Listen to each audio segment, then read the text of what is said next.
खारघर या ठिकाणी जे महाराष्ट्र भूषण पुरस्कार गुरु अप्पासाहेब धर्माधिकारी यांचा त्या ठिकाणी करण्याचा निर्णय घेतला आणि त्या ठिकाणी अप्पासाहेब धर्माधिकाऱ्यांचे चाहते मोठ्या संख्येने त्या ठिकाणी आल्यानंतर त्या ठिकाणी आपण पाहिलं की एकीकडे शामियाना जो अमित शहासाठी आणि राज्याच्या सरकारसाठी जो तयार केला गेला होता तो एअर कंडिशन केलेला गेला होता। त्यांच्या जेवणाची व्यवस्था जी होती ती एअर कंडिशन केली गेली होती। पंचपक्वानाची व्यवस्था त्यामध्ये केली होती। त्याचे फोटोज आपण सगळ्या ठिकाणी पाहतोय आणि पण लाखो जवळपास 20 लाख भक्त त्या ठिकाणी आपल्या अप्पासाहेब धर्माधिकारी साहेबांचा महाराष्ट्र भूषण पुरस्कार आपल्या डोळ्याने बघण्यासाठी आलेले असताना जवळपास 13,80,00,000 रुपये त्या कार्यक्रमावर राज्य सरकारने जनतेचे खर्च केले अशा पद्धतीचं जाहीर केलेलं आहे। मग 13,80,00,000 रुपये त्या ठिकाणी जनतेचे खर्च करत असताना जनता राजा उन्हात बसलेली होती आणि ज्यांनी मताच्या रूपाने यांना सरकारमध्ये आणलं ते लोक एअर कंडिशन मध्ये तिथं पिण्याच्या पाण्यासाठी पिण्याचं पाणी बिस्लरीचं थंड पाणी त्यांना प्यायला मिळालं। पंचपक्वान्न ते खातात आहे आणि त्या ठिकाणी आलेल्या जनता म्हणजे त्या जनतेसाठी त्या ठिकाणी पिण्याच्या पाण्याची सोय नाही, वॉशरूमची व्यवस्था नाही, वरतून छत नाही आणि 12 वाजता पहिला मृत्यू त्या ठिकाणी झालेला आहे। ही अशा पद्धतीची धक्कादायक बातमी आमच्या समोर येते आहे। 10:30 वाजता त्या कार्यक्रमाची सुरुवात होणार होती। 10:30 वाजताच्या जागी अमित शहाजी त्या ठिकाणी 11:30 वाजता आले, म्हणजे 1 तास कार्यक्रम तसाच उशीर झाला। लोक सकाळपासून पहिल्या दिवशीपासून येऊन तिथं बसलेली होती आणि हे सगळे येऊन बसले असताना सुद्धा कार्यक्रमच उशिरा चालू केला। स्वतः सरकारच्या म्हणजे अमित शहाच्या उशिरा आल्यामुळे ते कार्यक्रम त्या ठिकाणी झाला।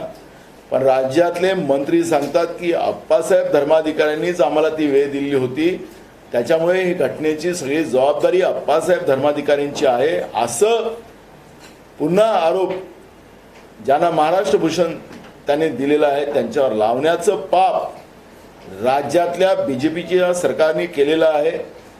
राज्यातलं सरकार हे खऱ्या अर्थानं ही हत्याकांड जो घडलेला आहे हा राज्याच्या सरकारच्या चुकीमुळे घडलेला आहे, त्यांच्या निर्दयी मानसिकतेमुळे घडलेला आहे, हे या ठिकाणी स्पष्ट झालेलं आहे।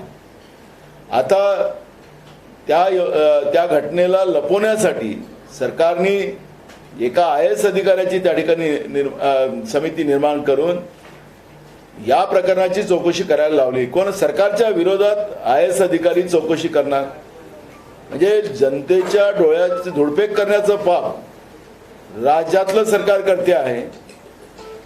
खरं तर यांना जनाची नाही तर मनाची असेल तर या सरकारने राजीनामा द्यावा ही मागणी आम्ही अनेकदा केली, पण हे सरकार निर्लज्ज आहे, बेशरम सरकार आहे। यांना जनाची कुठली काळजी नाही, लोकांचा जीव गेला त्याची चिंता नाही आणि एवढाच दम असेल तर सिटिंग हायकोर्टाच्या जजच्या माध्यमातून ही चौकशी करावी। कारण की ज्या पद्धतीनं श्री भक्तांमध्ये या सरकारच्या बद्दलची चीड निर्माण झाली, धार्मिक व्यवस्थेमध्ये सगळ्या संप्रदायामध्ये, फक्त अप्पासाहेब धर्माधिकाऱ्यांच्याच संप्रदायामध्ये झाली असं नाही, राज्यातल्या सगळ्या या संप्रदायामध्ये अनेक संप्रदाय महाराष्ट्रामध्ये आहेत। या सगळ्या संप्रदायामध्ये तीव्र चीड राज्य सरकारच्या बीजेपीच्या विरोधात आपल्याला पाहायला मिळते आहे आणि म्हणून या सरकारने आजही यांना संधी आहे की जनाची नाही मनाची असेल तर यांनी राजीनामा द्यावा ही मागणी आम्ही या ठिकाणी करतोय। म्हणजे घटनेचं स्वरूप मी मगाशी सांगितलं की 12 वाजता पहिला मृत्यू झाला, सरकारला माहिती आली, पण सरकारने तो कार्यक्रम त्या ठिकाणी चालू केला, त्या ठिकाणी भाषणं झाली आणि जे सांस्कृतिक मंत्री होते ज्यांनी जवळपास 15-20 मिनिटं भाषण आपलं त्या ठिकाणी आपलं दुःख अमित शहाला ते सांगत होते, त्यांचं राजकारण त्यांच्या भाजपच्या अंतर्गतल्या राजकारणाचा पडदा ते टाकत होते, आणि मग घटना झाल्यानंतर अप्पासाहेब धर्माधिकाऱ्यावर आरोप करायचा, आणि ते मंत्री आता विदेशात बसलेले आहेत, ते इथं महाराष्ट्रात नाही आहेत, ते तातडीनं दुसऱ्या दिवशी विदेशात गेले. या पद्धतीचं हे निर्लज्ज सरकार महाराष्ट्राने पहिल्यांदा पाहिलेलं आहे, आणि म्हणून या सरकारच्या विरोधात पूर्ण महाराष्ट्रामध्ये आज आम्ही सगळीकडे प्रेस कॉन्फरन्स करतोय, आणि ह्या निर्लज्ज सरकारचा पर्दाफाश करण्याची भूमिका काँग्रेस पक्षाने घेतलेली आहे. ही आजच्या या पत्रकार परिषदेची महत्त्वपूर्ण भूमिका आमची आहे. हे कोणाचे लावायचे असेल रंडू लावा बाबा. हां, एक बघा की आता जे काही आकडे सरकार दाखवत आहे ते 18 दाखवत आहे, पण जी काही वस्तुस्थिती आहे, जी चेंगराचेंगरी त्या ठिकाणी झालेली आहे, त्या चेंगराचेंगरीचा अंदाज घेतला तर ती मोठी संख्या आहे. अशा पद्धतीचं त्या ठिकाणी येत आहे की जे हॉस्पिटलमध्ये ज्या शासनाच्या व्यवस्थेनं ज्या लोकांना भरती केलं होतं त्या ठिकाणी जो मृत्यू झालेला आहे तीच आकडे पुढे आली, पण अनेक लोक त्या ठिकाणातून आपला जीव वाचवण्यासाठी आपल्या आपल्या गावात कुठेतरी वेगळ्या हॉस्पिटलमध्ये गेलेले आहेत. त्या ठिकाणी अनेक मृत्यू झालेले अशी आम्हाला माहिती आहे. नेमका आकडा सरकारने जाहीर करावा, सरकारने ही सगळी माहिती घ्यावी, पण सरकार निर्लज्ज आहे. त्यामुळे जो काही सरकारी आकडा 18चा येतोय त्याच आकड्यावर आता आम्हाला सांगावं लागतं की सरकारने जाहीर केलेला आहे. घटना झालेली आहे आणि हे दुर्दैवी घटना आहे, सरकारच्या चुकीमुळे झालेली घटना आहे. जनतेचे पैसे स्वतःच्या सुखासाठी खर्च करतात आहेत, स्वतः ऐशोआरामात 5 पकवानं तिथं पाहतो आपण ते सगळं चित्र की कसं अमित शहाजी सगळे मंत्रिमंडळ कसा बसलेला आहे आणि किती पकवानांची ते थाल्या लागलेल्या आहेत चांदीच्या ह्याच्यामध्ये, आणि ते एअर कंडिशन तिथं बाजूलाच. एकीकडे मृत्यूचं तांडव चाललेलं आहे आणि एकीकडे हे लोक या ठिकाणी पंचपक्वान खातात आहेत, जनतेच्या पैशाची उधळपट्टी करतात आहे. हे चित्र आपण तिथं पाहतोय. पण आता सरकारने एक समिती गठीत केलेली आहे, या विषयाला न्याय मिळतो तुम्हाला? सरकारच्याच विरोधात एका IAS अधिकाऱ्याची कमिटी बनवणं म्हणजे हे धुळफेक आहे. सरकारला मनाची जनाची नसेल तर मनाची असेल तर राजीनामा द्यावा, नाहीतर सिटिंग माननीय हायकोर्टाच्या जजची कमिटी बसून ती चौकशी करावी, हिंमत असेल ते करावी. आम्ही माननीय राज्यपाल महोदयांना सुद्धा एक पत्र लिहिलेलं आहे की स्पेशल अधिवेशन याचं विशेष अधिवेशन बोलवलं गेलं पाहिजे. ही मागणी सुद्धा आम्ही केलेली आहे, कारण की ही घटना दुर्दैवी घटना आहे. महाराष्ट्रात अशा सगळ्या धार्मिक संप्रदायामध्ये एक मोठी चीड भारतीय जनता पार्टीच्या या सरकारच्या विरोधात निर्माण झालेली आहे. तुम्ही राज्यपालांना पत्र लिहिलेलं आहे, मात्र तुम्ही राज्यपालांची वैयक्तिक भेट घेणार आहात का काँग्रेसचे? बिलकुल घेणार आहे आम्ही. आता या सगळ्या APMCच्या निवडणुका आहेत, आमचे सगळे नेते आमदार सगळे आपल्या आपल्या मतदारसंघात आहे, पण 30 तारखेच्या नंतर आम्ही माननीय राज्यपाल महोदयांनाही सुद्धा आम्ही जे पत्र पाठवलं आहे त्याच्याबद्दलचं अवगत, आमदारांच्या सह्या त्याच्यामध्ये आम्ही टाकू आणि सगळेजण आम्ही त्या ठिकाणी भेटू. अशा पद्धतीचा काँग्रेस पक्षाचा निर्णय झालेला आहे. कर्नाटक निवडणुकांमध्ये शरद पवार आणि प्रकाश आंबेडकर एकत्र हे बघा, प्रत्येक पक्षाला आपल्या आपल्या पक्षाच्या वाढीसाठी काही निर्णय घेण्याचे अधिकार आहेत. त्यांनी काय केलं असेल तो त्यांचा पक्षाचा निर्णय. शरद पवारांच्या विधान समोर आलाय की 2024 मध्ये युती होऊ शकते की आता सांगू शकत नाही. काँग्रेस पक्षाची भूमिका स्पष्ट आहे. काँग्रेस पक्षाने जे BJPच्या विरोधातले जेवढे राजकीय पक्ष असतील या सगळ्या राजकीय पक्षांना सोबत घेऊन देशामध्ये जे नरेंद्र मोदींच्या जे सरकार आहे, भारतीय जनता पार्टीचं सरकार आहे, त्या सरकारच्या विरोधात एक मूड बांधण्याचा संकल्प काँग्रेस पक्षाने केलेला आहे. कारण की आज केंद्रातलं नरेंद्र मोदी सरकार संविधानिक व्यवस्था पूर्ण संपुष्टात त्यांनी आणलेली आहे. लोकशाही संपुष्टात आणण्याचं काम सुरू झालेलं आहे. एकीकडे शेतकऱ्यांच्या मोठ्या प्रमाणात आत्महत्या आहेत, एकीकडे सीमा सुरक्षित नाही आहेत. मी अनेकदा काँग्रेस पक्षाच्या वतीनं आम्ही सांगितले की अरुणाचल प्रदेशमध्ये अनेक गावं चीननी कब्जा करून ठेवलेले आहेत. सरकार त्याच्यावर बोलायला तयार नाही आहे. लेह लद्दाखमध्ये तीच परिस्थिती आहे. सगळ्या सीमा आपल्या देशाच्या चीननी कब्जा करण्याचं काम सुरू केलेलं आहे. चीनच्या बद्दलचा सकारात्मक आणि जी काही भूमिका केंद्र सरकारची आहे ते कुठल्या कारणानं आहे. जे चीन रोज आम्हाला डोळे दाखवत आहे, जो रोज आमच्या देशावर हमला करण्याचा ते प्रयत्न करत आहे, त्या देशातला सगळा कचरा आमच्या देशामध्ये आणण्याचं काम केंद्रातलं सरकार का करत आहे, हे सगळे प्रश्न आम्ही विचारलेले आहेत. पण केंद्र सरकार त्याला बोलायला तयार नाही. आणि जो कोणी बोलतोय, जसं सत्यपाल मलिकांनी पुलवामा घटनेमध्ये जी काही भूमिका मांडली ती त्यावेळेचे जम्मू काश्मीरचे राज्यपाल होते. त्यांनी ज्यावेळेस सैन्याची ज्या तुकड्या येत होत्या त्यांना धोका आहे, 11 इंटेलिजन्स संस्थांचा त्या ठिकाणी रिपोर्ट येत असताना, कारण की तिथं सरकार नाही आहे, भाजपचं जेव्हाचं केंद्रात सरकार बसलं तेव्हाचं जम्मू काश्मीरमध्ये फक्त मुफ्ती मोहम्मद बरोबर काही काळ त्यांचं सरकार होतं, त्यानंतर तिथं सरकार नाही. गव्हर्नर त्या ठिकाणी सरकार चालवत आहे, राष्ट्रपती राजवट त्या ठिकाणी आहे. आणि त्याच्यामुळे सत्यपाल मलिक त्या ठिकाणी राज्यपाल होते आणि त्यांना हा सगळा रिपोर्ट आले असताना त्यांनी तातडीनं प्रधानमंत्र्यांना कळवलं. ते बोलले, ते त्यांनी सांगितलं, कुठून कोणत्या धाब्यावरून बोलले त्याचंही त्यांनी सांगितलं.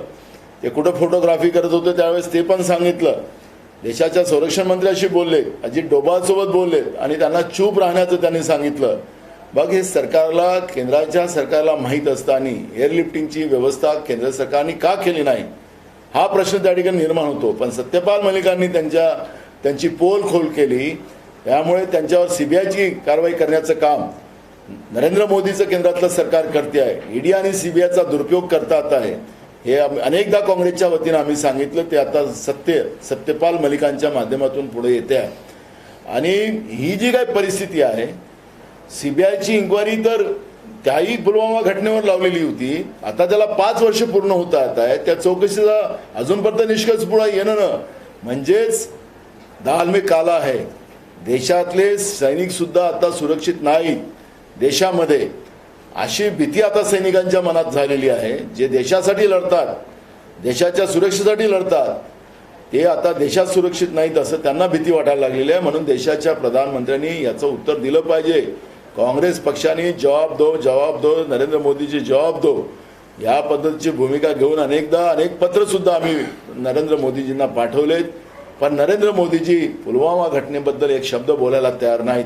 आता कुठं गेला 56 इंचीचा सीना, हा त्यांनी आता उत्तर दिलं पाहिजे. पुलवामा सारख्या घटनेमध्ये देशाचे प्रधानमंत्री बोलत नाही म्हणजे दाल में काला नाही, पूर्ण डाळच काळी आहे, असं चित्र आज देशामध्ये निर्माण झालेलं आहे. आज खरं तर वज्रमूठ सभा संदर्भात देखील काँग्रेसची बैठक होणार होती. त्या बैठकीबद्दल म्हणजे नेमकं काय होणार आहे, काँग्रेसकडून कशी तयारी आणि काँग्रेसकडून कोण प्रवक्ते असणार आहे? आम्ही मुंबईच्या बाजूचे जेवढे काही जिल्हे आहेत त्या सगळ्या जिल्ह्याच्या प्रमुखांना आम्ही बोलवलेलं आहे. वज्रमूठ सभा ही मोठी व्हावी. मुंबईमध्ये सभा ती होते आहे, त्याच्यामुळे तिला मोठ्या संख्येने लोक यावेत. आणि म्हणून आज काँग्रेस पक्षाच्या वतीनं मुंबईच्या आजूबाजूच्या सगळ्या जिल्ह्याच्या प्रमुखांना आम्ही बोलवलेलं आहे. वज्रमूठ सभा में शरद पवार जी मराठी हो गया? नाही, एक प्रश्न, अशी एक माहिती मिळत आहे की कुठल्याही वज्रमूठ सभेला आता शरद पवार उपस्थित राहणार नाहीये, त्याकडे तुम्ही कसं पाहता? कुठल्याही म्हणजे काय, ज्या आता होऊ लागलेल्या पण पहिले नव्हतेच ना. आतापर्यंत 2 सभा झाल्या, पहिलेही नव्हते. पण आता ते एकदम सिनियर आहेत, ते आता आहे आमच्या लेवलचं काम आहे. हां, ते होतेच ना. त्या नागपूरच्या सभेला ते राहणार नाही हे तुम्ही माध्यमात दाखवतो, ते होतेच ना तिथं. हाँ, आपको लगता है एज इश्यू की वजह से पवार साहब नहीं, मुझे पता नहीं उनका व्यक्तिगत क्या, लेकिन जितनी भी वज्रमूठ की सभा हुई, संभाजी नगर में हुई, नागपुर में हुई, वहाँ पे पवार जी नहीं आए, तो उन्हें कुछ अलग उनका कोई सोच। एक सवाल और है, जिस प्रकार से पवार साहब का स्टेटमेंट है कि महाविकास आघाड़ी आज अस्तित्व में है, कल हो नहीं हो, इस बात को लेकर के कोई चर्चा? देखो, कांग्रेस की स्पष्ट भूमिका है कि कांग्रेस ने इस देश की जो तबाही जिस तरह से 2014 से शुरू हुई नरेंद्र मोदी जी की सरकार आने के बाद, जिसमें हमारी संवैधानिक व्यवस्था खत्म हो रही है, हमारे देश की लोकशाही खत्म हो रही है, हमारे देश का किसान बर्बाद होते जा रहा है, युवा बर्बाद होते जा रहा है, देश में महंगाई बड़े पैमाने में बढ़ते जा रही है, देश में गरीबी बढ़ते जा रही है। और जिस तरह से ये स्थिति जो बनी हुई है, इस स्थिति को देखकर कांग्रेस की भूमिका ये रही है कि जितने भी बीजेपी के विरोध के जो दल है उनको एक साथ लाकर देश को पहले बचाना, ये संकल्प कांग्रेस का है। और जो जो कांग्रेस के साथ बीजेपी के विरोध में लड़ने के लिए तैयार है उनको साथ में लेके जाना, यह हमारा दायित्व बनता है और हम कोशिश कर रहे हैं। अगर किसी के मन में क्या हो, किसी को जबरदस्ती करने का, और हम लोग, हमारे पास ना ईडी है ना सीबीआई, और हमारे पास थी जब पावर भी थे तब भी हमने ईडी और सीबीआई का कभी दुरुपयोग किया नहीं और ना करेंगे। संभावित है कि पवार साहब जो है वो एक अलग रास्ता इख्तियार कर ले, तो ऐसे स्थिति में क्या कांग्रेस पार्टी तैयार है महाराष्ट्र के लिहाज से? देखो, हमने हमारी लाइन हमने बताई। अब पवार साहब के मन में क्या है आपको अगर पता हो तो मुझे पता नहीं। सर, लेकिन कांग्रेस पार्टी ये चाह रही है कि सभी ऑपोजिशन पार्टियां एक साथ आए, जो एक स्ट्रॉन्ग फोर्स है बीजेपी को हराने के लिए। ऐसे में आपको नहीं लगता कि शरद पवार की जो वेटरन लीडर है उनको सपोर्ट करना चाहिए था, एक राह दिखानी चाहिए थी, और वो एक विपरीत स्टेटमेंट दे रहे थे, उसको कैसा देखते हो आप? देखो, नेशनल पॉलिटिक्स में काफी वो active है, इसलिए मैं इतना ही कहूँगा कि वो एक सीनियर लीडर है, वो हमेशा देश हित की बात करते आते हैं और करते रहेंगे, ऐसा हमारा विश्वास है। और वो क्यों इस तरह का वक्तव्य कल किया, अब उनकी बात वही समझे। तो अब वो सीनियर लीडर है, उनके बारे में हम ज़्यादा बोल नहीं सकते। खारघर मामले में अगर देखें तो कांग्रेस का एक प्रयास आज दिखाई दे रहा है कि पूरे महाराष्ट्र में कांग्रेस प्रेस कॉन्फ्रेंस के जरिए ये मुद्दा उठाने की कोशिश कर रही है। क्या कुछ इस मुद्दे के जरिए कांग्रेस बयान करना चाहेगी और क्या जितने भी जैसे खारघर में जो घटना हुई वो सरकार की गलती के वजह से हुई है, ये तो छुपा नहीं है। और सरकार ने जानबूझ के किया है। 13 करोड़ 80 लाख रुपया उस कार्यक्रम के ऊपर खर्चा किया है, ये सरकार खुद बोलती है। तो सरकार ने वहाँ का अगर सीन हम देख रहे हैं तो वहाँ पर देख रहे हैं कि अमित शाह जी और सरकार के जो मंत्रिमंडल था उनके लिए एकदम एयर कंडीशन शामियाना बनाया गया था। उसके बाजू में ही खाने की बढ़िया सुविधा की जा गई थी, जैसे राजा महाराजा खाते उस तरह का पंच पकवान, और उनकी बैठने की और चांदी की थालियों में खाना खा रहे, पूरा भोज को हम देख रहे हैं, उसके फोटोग्राफ सामने आए हैं। तो जनता राजा जो है, लोकतंत्र में जनता राजा होती है, लेकिन जो लोगों के वोटों से चुन के आने के बाद लोगों को ही धूप में खड़ा रख सकते, लोगों को सिंपल पानी भी पिला नहीं सकते, ये सरकार की गलती है। हमने शुरुआत में कहा कि सरकार ने इस्तीफा देना चाहिए, ये बात गंभीर है। ये घटना हुई है, और जब घटना हुई थी कि आपको मैं आपके माध्यम से बताना चाहता हूँ कि 10:30 बजे का प्रोग्राम होने वाला था और वो कार्यक्रम 12 सवा 12 बजे खत्म होने वाला था। लेकिन खुद अमित शाह जी 1 घंटा लेट वहाँ पर पहुँचे, 11:30 बजे पहुँचे। कार्यक्रम की जब शुरुआत हुई तब 12 बज गए थे। 12 बजे पहला वहाँ पर एक मृत्यु हो चुकी थी और वो सरकार को मालूमात थी, सरकार को रिपोर्ट आ गई थी। तो भी वहाँ पे मृत्यु होने के बाद भी सरकार ने वो कार्यक्रम कंटिन्यू रखा, वो 1:45 बजे खत्म हुआ। और उस समय में लोगों को पीने का पानी नहीं था, वहीं पे 5-6 लोग तो उसी कार्यक्रम के अंतर्गत मर गए और वहीं पे चंगरा चंगरी हुई। और ये वस्तुस्थिति है। अब सरकार छुपाने के लिए एक IAS अधिकारी की कमेटी बनाकर सरकार की इंक्वायरी खुद नहीं कर सकती। हमारी मांग है कि सरकार ने इस्तीफा देना चाहिए। अगर इस सरकार में दम है तो सिटिंग हाईकोर्ट के जस्टिस की कमेटी बनाई जाए और इसमें चौकसी हो जाए। हम खुद राज्यपाल जी को भी ये खत लिखा है और एक विशेष अधिवेशन महाराष्ट्र विधानसभा का हो इसी बात के लिए, क्योंकि एक अप्पा साहब धर्माधिकारी का एक संप्रदाय नहीं, महाराष्ट्र में कई संप्रदाय है और उनको भी एक दहशत होगी कि ये सरकार इस तरह के सांप्रदायिकों को, ये जो धार्मिक संप्रदाय है उनको खत्म करना चाहती है। बीजेपी की सरकार इन लोगों को खत्म करना चाहती है। ये डर अब सभी संप्रदाय में पैदा हो चुका है। सर, आप राज्य सरकार के इस्तीफे की मांग कर रहे हैं। वही संजय राउत है जो कि कह रहे हैं कि 15 दिनों में राज्य सरकार का डेथ वारंट जारी होगा और बड़ी जल्द जो मुख्यमंत्री है राज्य का वो बदला जाएगा।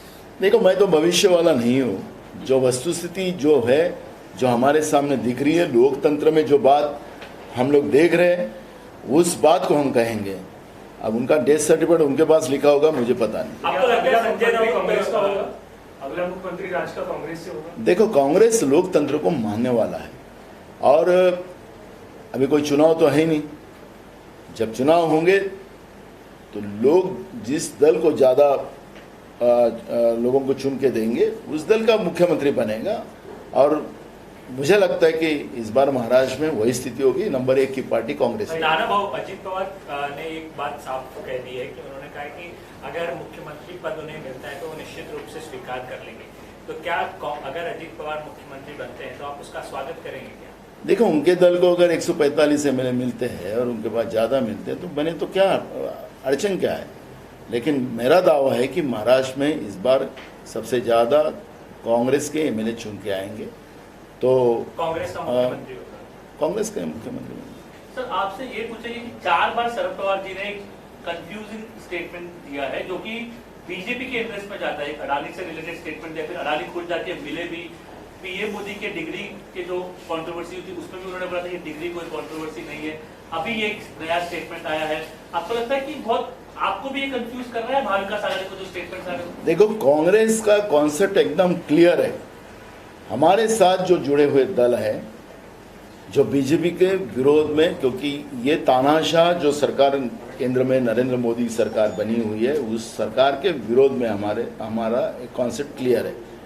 उन जो दल हमारे साथ जुड़े हुए हैं उनके अगर विचार कोई भी हो लेकिन वो बीजेपी को पूरी ताकत से विरोध करने के लिए हमारे साथ खड़े हैं तो उनको हम साथ लेके चलें। उन्हें किसको डिग्री के बारे में क्या बोलना है, देखो एक सिंपल लाइन है। मैं डिग्री के बारे में इतना ही कहूँगा, जो हमारा जो कानून बोलता है वो एकदम स्पष्ट है कि जब हमारा चुनाव होता है तो चुनाव प्रक्रिया में उम्मीदवार को अपना एफिडेविट देना पड़ता है और वो एफिडेविट में हम लिखते हैं कि अगर ये गलत हो तो हम इस कार्रवाई के लिए पात्र रहेंगे। तो कार्रवाई की पात्र क्या है कि तुम डिस्क्वालीफाई हो जाओगे, तुम्हें 6 साल के लिए चुनाव लड़ नहीं सकते हो, तो और सजा भी है उसमें है, 6 महीने की सजा भी है। तो भाई तुम्हारा अगर एफिडेविट गलत है तो उसके बारे में चर्चा है। हमें हमारी एकदम क्लियर भूमिका है। अगर मोदी जी पोस्ट ग्रेजुएट है तो कौन से यूनिवर्सिटी से हुए हैं, कौन सा कॉलेज में, कौन से स्कूल में पढ़े हैं, कौन से 10वीं 12वीं कहाँ से की है, कौन से कॉलेज में पढ़े हैं, तो वो तो आता ही है ना, रिकॉर्ड पे मिलता है ना। तो वही बात की चर्चा है। कोई कहते हैं कि उनकी डिग्री असली है, कोई बोलता है कि नकली है, कहीं वो यूनिवर्सिटी का स्पेलिंग कोई लोग बताते कि ये कैसा लिखा गया है। आपके मीडिया के माध्यम से हम देखते हैं। तो मेरा ये कहना है कि अगर वो पढ़े नहीं है तो बगैर पढ़ा हुआ आदमी भी देश का प्रधानमंत्री बन सकता है, गलत नहीं है। लेकिन हमारा सवाल है कि जो हमारा जो कानून बोलता है वो कानून के आधार पर ये चर्चा सामने आई है। तो कोई किस तरह का समर्थन करता है उसके लिए हमें क्या लेना। सर, अमरावती और हाँ, अडानी के बारे में जैसे केंद्र सरकार ने जो भूमिका कर ली कि उनका जीएसटी माफ किया जाए, मैं नरेंद्र मोदी जी का पहला सेंट्रल हॉल का भाषण मैंने खुद सुना है। क्योंकि मैं सांसद था 2014 में, तो मैं उनका पहला भाषण सुना था कि उन्हें कहा था सेंट्रल हॉल में कि मेरी सरकार ये देश के गरीबों के लिए काम करेगी, मेरी सरकार देश के किसानों के लिए काम करेगी, देश के युवाओं के लिए काम करेंगे। तो हमें पता था कि देश में गरीबी बहुत पैमाने में बढ़ी हुई है, युवाओं में बेरोजगारी बड़े पैमाने में, किसान रोज आत्महत्या कर रहे हैं। तो इस सरकार नरेंद्र मोदी जी की इनके लिए काम करेगी। लेकिन अब पता चला कि देश में सबसे ज़्यादा गरीब कोई आदमी हो तो अदानी जो है वो देश का सबसे गरीब आदमी है, क्योंकि उनसे जीएसटी नहीं लिया जाएगा। ये कल उन्होंने डिक्लेयर किया। तो अब पता चल गया देश की जनता को कि अदानी देश का, नरेंद्र मोदी जी के चश्मे से अदानी देश का सबसे गरीब आदमी है। सर, आप अडानी पे इतना रिपीटेडली अटैक कर रहे हो, आपकी मुख्य नेता शरद पवार उनसे मिलते हैं तो रिसेंट मीटिंग उस पर कैसा देखो, हमने कोई अटैक नहीं किया, आपका गलतफहमी हो रहा है। जो कल केंद्र सरकार ने उनकी जीएसटी माफ करने का निर्णय लिया है उसके बारे में हम कर रहे हैं।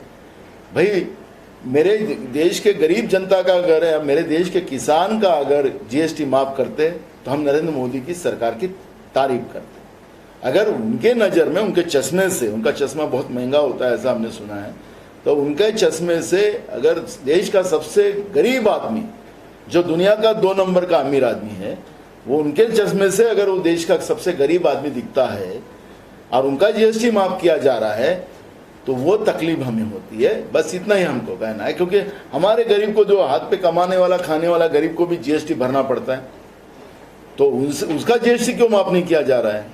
क्यों उनको लूटा जा रहा है? क्यों उनका खून चूसा जा रहा है? ये सवाल हम पूछ रहे। हम अदानी के ऊपर अटैक नहीं कर रहे, हम केंद्र की, नरेंद्र मोदी की सरकार की गलत नीतियों की हम उनके ऊपर अटैक कर रहे हैं। सर, एक शरद पवार ने अमरावती में एक बयान दिया है, उनसे सवाल किया गया था कि अजित पवार लगातार बीजेपी के करीब जा रहे हैं, कई सारे विधायकों के साथ वो मंत्रणा भी इस पर कर रहे हैं, पार्टी टूटने की बातें हो रही है, तो इस पर आप क्या कहेंगे? तो उनका ये कहना है कि उनका वो निर्णय है, इस बारे में हम उसके ऊपर ज्यादा हमारी चर्चा हुई नहीं, मैं उसके ऊपर कुछ कह नहीं सकता। आप क्या कहेंगे? क्योंकि महाविकास अघाड़ी में एनसीपी और शरद पवार एक बड़े नेता और बड़ा एक घटक दल है। आपने तो हमारा सवाल भी पूछा और जवाब भी दे दिया, क्योंकि आपने कहा कि शरद पवार ही बोलते कि मैं उनके बारे में नहीं बोल सकता। वो उनके ही दल के कोई नेता है, वो उनका सेकंड महाराष्ट्र के अपोजिशन लीडर है। अब उनके ही पार्टी के बड़े नेता शरद पवार जी उनके बारे में बोलने को तैयार नहीं, तो हमें उनके पार्टी के अंदर में क्या चल रहा है हमें पता कैसे होगा? लेकिन बीजेपी के करीब जा रहे हैं, इससे आपको तो हमें कोई आगाही नहीं, हमें किसी के घर में झांकने की आदत नहीं है और ना किसी के घर में आग लगाने की आदत है। हम जनता के इशू लेकर लड़ने वाली कांग्रेस पार्टी है और वो करने का काम कांग्रेस पार्टी। अगर समीकरण नहीं बैठता है तो क्या आप विपक्ष में बैठने के लिए तैयार हैं? देखो, समीकरण तो बनेगा, अभी आने वाले चुनाव में समीकरण बनेगा। कांग्रेस को ही लोग पहली पसंद करेंगे और महाराष्ट्र में पूरी ताकत के साथ कांग्रेस के साथ में के अलायंस को बहुमत की सरकार महाराष्ट्र में आएंगी। सीएम का चेहरा बदलने की तैयारी बीजेपी कर रही है, ऐसा जो है खबरें आ रही हैं, और इसी वजह से अजित पवार के साथ जो है कुछ बातचीत चल रही है। तो आपको लग रहा है कि आने वाले समय में ये देखने को मिल सकता है कि अजित पवार जाएंगे? मोदी है तो मुमकिन है, कुछ भी कर सकते हैं।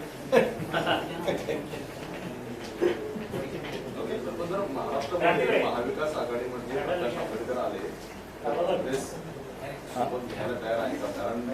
आमच्याकडे जिथपर्यंत प्रस्ताव नसेल तिथपर्यंत आम्ही त्याच्यावर कुठलीही चर्चा करणार नाही। एकदम क्लिअर भूमिका आमची आहे। प्रस्ताव आला तर मी ते सांगितलं, प्रस्ताव आल्यानंतर चर्चा करू, चर्चेच्या नंतर आणि आम्ही एकदा शब्द दिला तर आम्हाला वापस यायचं नाहीये। आम्ही शब्द दिला तर शब्द पूर्ण करू, पण आम्हाला कुठला प्रस्ताव नाही, कुठली चर्चा नाही, त्याच्याबद्दलची चर्चा आम्हाला करायची पण।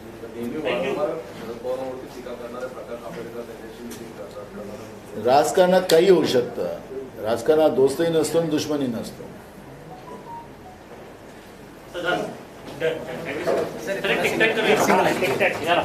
सर्व सोशल मीडिया प्लॅटफॉर्मला लाईक, फॉलो आणि सबस्क्राईब करा। तसंच सर्व नोटिफिकेशनसाठी बेल आयकॉन प्रेस करायला विसरू नका।